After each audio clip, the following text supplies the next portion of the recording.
அந்த 4 வேதங்களை நன்கு கற்ற பண்டிதர்கள், அந்த பெரும் அது சம்பந்தமான கற்றவர்கள், அந்தணர்கள், இவங்களெல்லாம் நாளும் இதே மாதிரி திருவேடி மேடையில நிறைய பாடசாலைகள் இருந்தது. அந்த பாடசாலைகள் எல்லாம் வேதங்கள் ஓதப்படும். அந்த வேதங்களுக்கு பொருள் சொல்லப்படுகின்றது. அவங்களோட ஆச்சாரியர்கள்லாம் வேதங்களுக்கு திருமுறைக்கு விளக்கம் சொல்ற மாதிரி வேதங்களுக்கு பொருள் விளக்கம் சொல்லிட்டு இருப்பாங்க.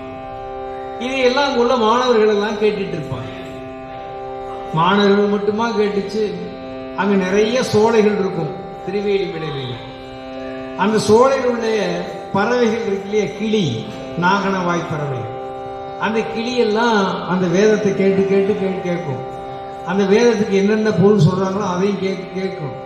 கேட்டு என்ன பண்ணும்னா, இந்த கிளி வேதம் ஓதி அதுவும் பொருள் சொல்ல ஆரம்பிக்கும். இது திருஞான சம்பந்தர் பார்க்கிறார், கண்ணால பார்க்கிறார்.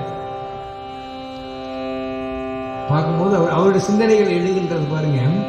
சனகாதி முனிவர்களுக்கு பெருமான் அருளி செய்தார், தட்சிணாமூர்த்தி அருளி செய்தார், வடவாடி மனிதர்.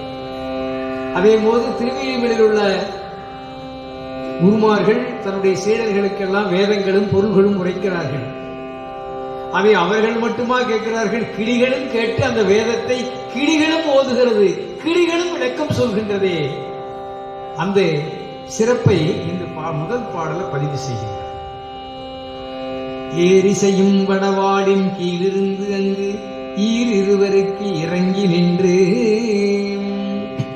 இந்த 4 பெருமான் இறங்கி வந்துதான் பொருள் சொல்றாரு. அவர் அவருக்கு இப்படி பாடம் சொல்லணும் அவசியமே இல்லை. அப்ப அவருடைய கருணை தானே. சனகாதி முனிவருக்கு இறங்கி வந்து அவருடைய பெரும் கருணை. நேரிய நான் மறை பொருளை குறை தொடிசேர் ஒளிசேர் நெறி, சிவஞான நெறியை குறைத்த பெருமான்.